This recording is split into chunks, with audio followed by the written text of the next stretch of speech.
joining me on the International Day for World Remembrance Day for Road Traffic Crash Victims. It's a day where we get to celebrate those who lost their lives on the road, or lost a part of their body on the road, or even lost a loved one on the road. Yes. So, in discussion of this program today, I'll be having an advocate who will be talking about how this day is being celebrated, what should we do on this special day, and also we'll be having a female perspective of how women react to road crash victims. So on the show today, I have with me Prince Fidelis Inandi, the Executive Director, Accident Prevention and Rescue Initiative, who will be throwing more light on this special day. Thank you for joining me, sir. You're welcome. You're welcome to the program. Thank you. So, can you tell us how this day has been celebrated so far, or it's been celebrated, sir? Well, thank you very much for having me.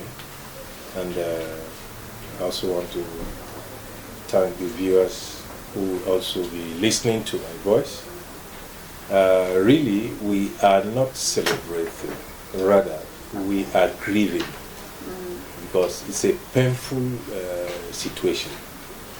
Losing people or people being killed is not a pleasant thing to celebrate.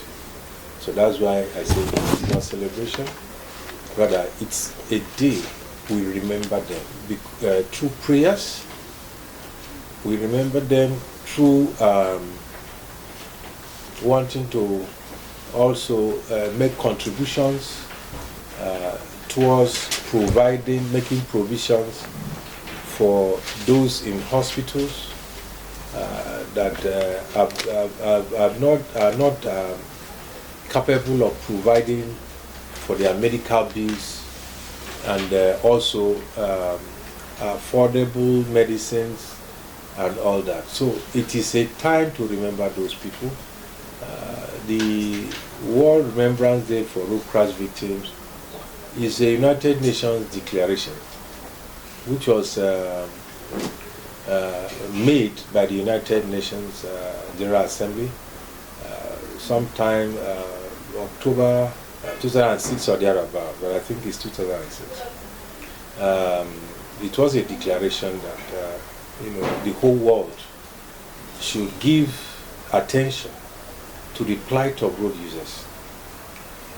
From the report of World Health Organization and also the World Bank, it is revealed that over 130 million people are killed on Nigerian roads annually.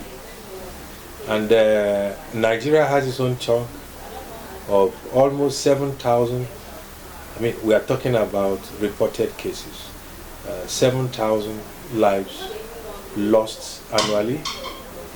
It's also estimated that over $80 billion are lost in terms of property that have been destroyed as a result of road crash.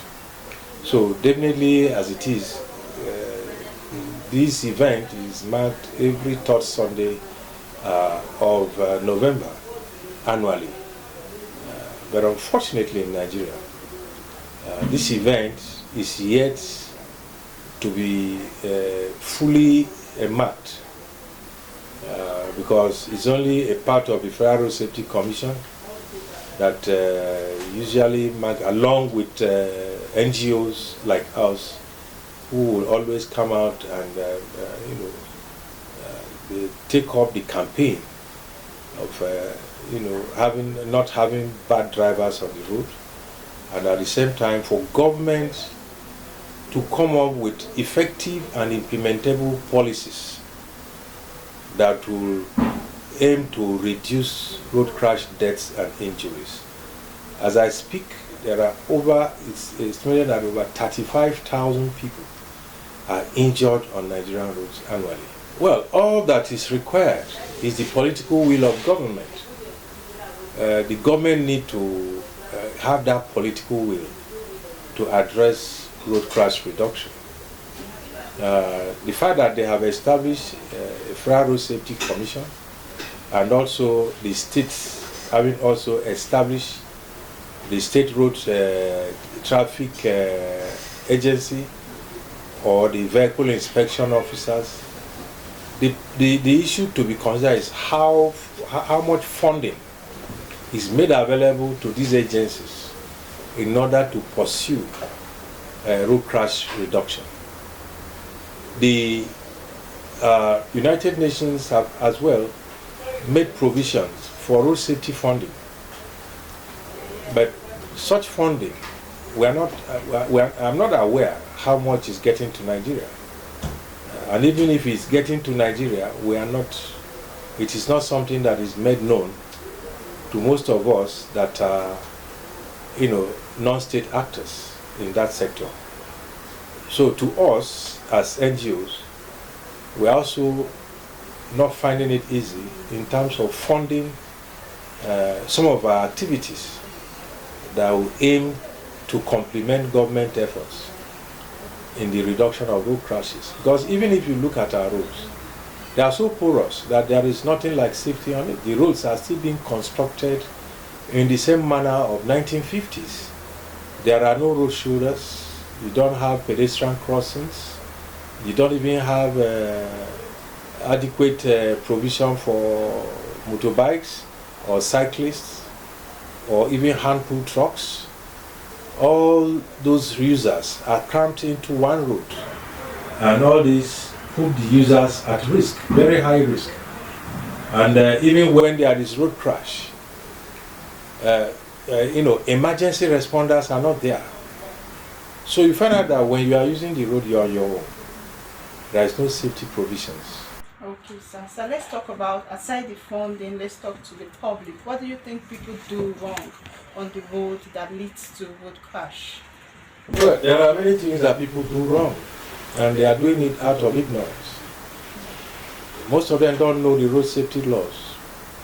Most of them don't even know the regulations that are enforceable under the road use.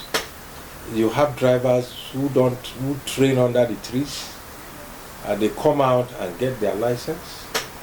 You have our licensing system that has become a shared responsibility between the state and the federal. So you find out that there is no one agency that you can hold responsible for the issuance of driver license. Meanwhile, we are all aware that the issuance of driver license is a state affair. But because of some of the problems that exist in Nigeria, where you have duplication of functions between government agencies, you cannot want to tell us that the Federal Road Safety Commission produces and issues driver license. Meanwhile, the state, whose it is their property, surrendered such responsibility to the federal government, which is wrong. And so for that reason, a lot of wrong drivers have been produced and given licenses to drive. Because somebody may have a relation in any of these agencies, and the issuance of driver license will be given to the person. So until we have a system where the regulation regulates the system, because the FRSC that is involved in the printing and production of the license also issues these licenses, and of course the state will be there sharing responsibility with them. And so when you have driver licenses, maybe fake ones and whatever circulating, you cannot come to say, I want to hold the state responsible. Neither will you hold the federal agency responsible, because it's a duplicated function. And all of them are involved in the production, in the issuance of that license. So this affects the kind of drivers we have. So I've seen cases where I've been in a scenario where a fatal accident happened, and rushing the person to the hospital is the first step.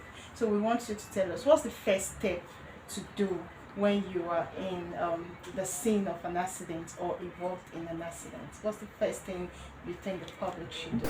Well, you can see even the public are incapacitated, because the public that comes there, most of them use camera and start videoing what the scene, And when you are videoing, the victim is already giving up. And the system we have makes it difficult for even a passerby to pick up crash victims to hospital. In the first place, who pays for the treatment? Secondly, what is the means with which that person is going to convey the victim? Because you cannot carry victims in your car. There are special, for instance, ambulances. So this makes it very necessary for government to place ambulances on highways, especially roads that are prone to crashes. Initially, we used to have these ambulances from Federal Road Safety Commission, but of recent, these ambulances are no longer there. And because they are no longer there, when there are crashes, victims die. Those who would have been made to survive, hospitalized, and recover, the chances are not there. Because the passerby will just look at it and become helpless. So as such, we are in a situation where, like I said, the political will to address road crashes in Nigeria is not there. So government must have the political will to address this problem. Become helpless. So as such, we are in a situation where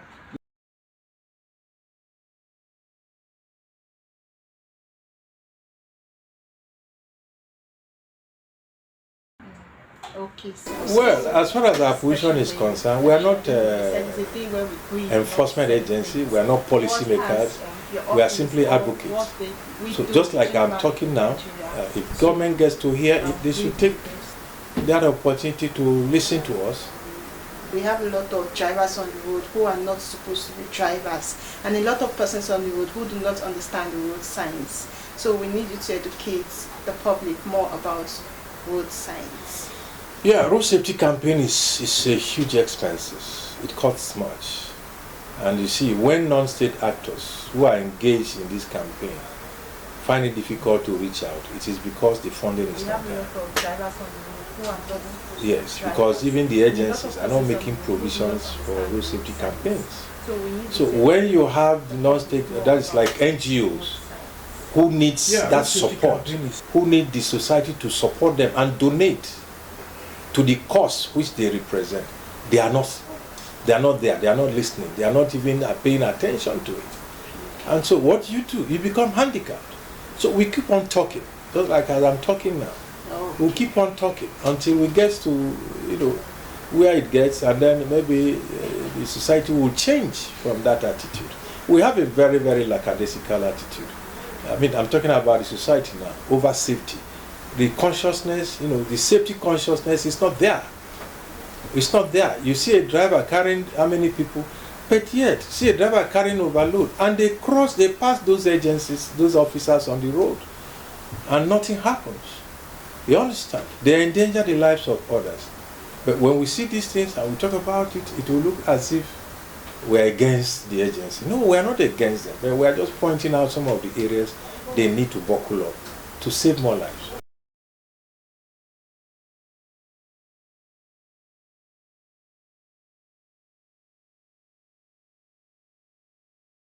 That's it. We've heard it from Prince Fidelis Int'l, the Executive Director, Accident and Prevention Rescue Initiative. It has been a very educative section. Up next is Mrs. Ijeoma George Ben, who will be coming to give us the female perspective of this day. As a mother, it's always a joyful thing to hear that your child or your husband is probably traveled and he's back home in good health. But then, if there is any other occurrence in such aspect, it's a very painful one. And as a mother, it's not what you can wish even your enemy. So it's not a thing of joy. It's a painful thing to lose a loved one, your husband, especially the breadwinner of the family, and then your child is not something to reckon with. You have a child, probably after the universities, going for NYSC, and you are being called upon to come and, look, or probably you hear a story that the child that left home for his or her NYSC is no more. It's not a thing of joy.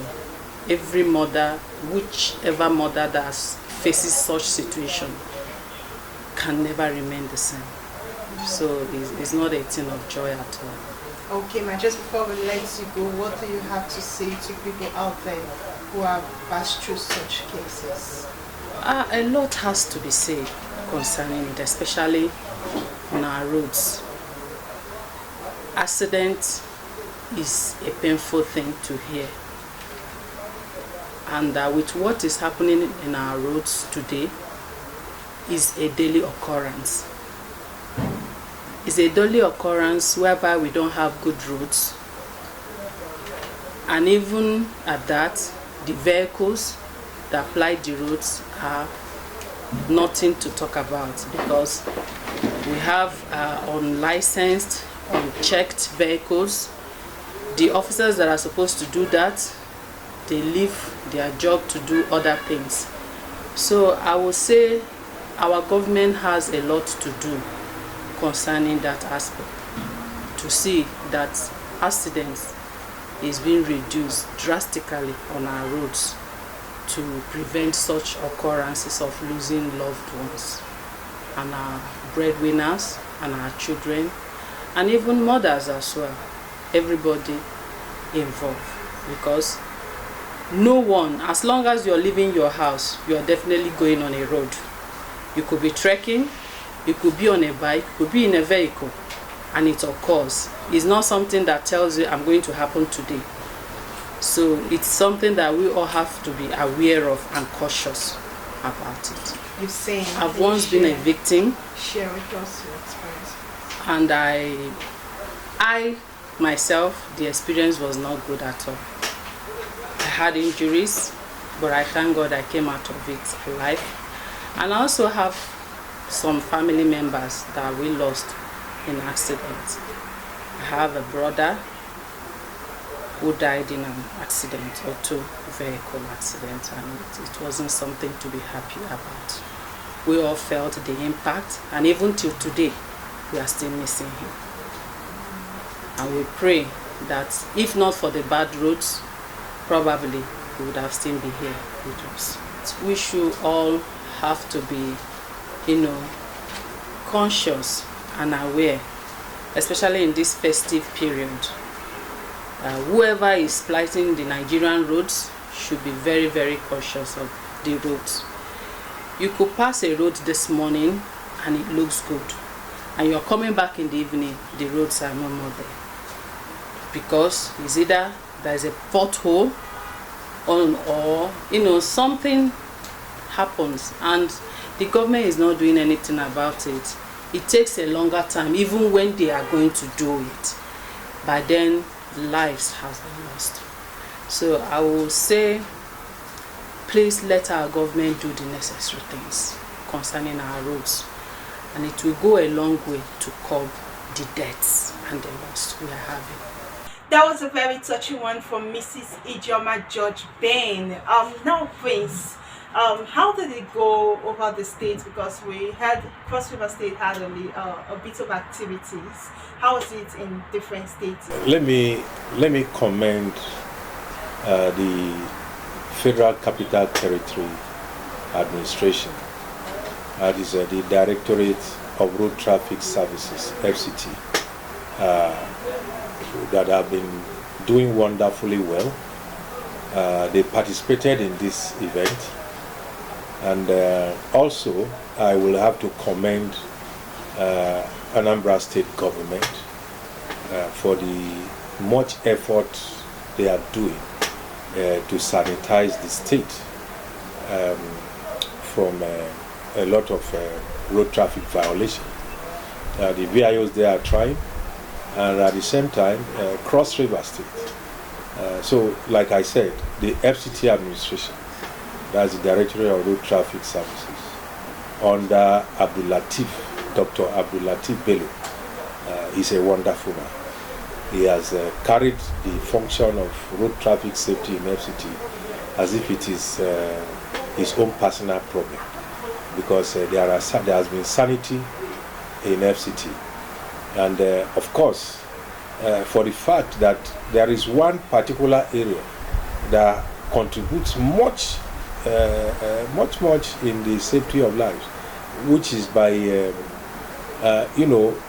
full implementation of a special trade license in FCT, where all mechanics, all spare part dealers, everyone that is involved in motor vehicle related trades and services are now mandated to obtain their licenses before they go into that trade, or those who are in the trade must have to obtain it, because that is where they certify these operators and service agents. Because when you take your vehicle to the mechanic, there is need to know which mechanic actually serviced your vehicle, and this will enable the FCT, that's the directorate, to conduct consistent training programs for them, so that when you take your vehicle, you buy your spare part, you know that yes, your vehicle is in order, and it will strengthen the integrity of vehicle inspection, and then also roadworthiness of vehicles. That is part of what was put together, at least in this event that we are marking, that should be remembered as one of the measures that have been introduced, which also is in line with the UN Decade of Action for Road Safety. So definitely, we are going to get it right, despite the fact that yes, I made it clear that government need to come in. I think FCT administration, Anambra State government, Niger State is another state too. They are doing it that's wonderfully well. They have what you call the Motor Vehicle Administration Agency.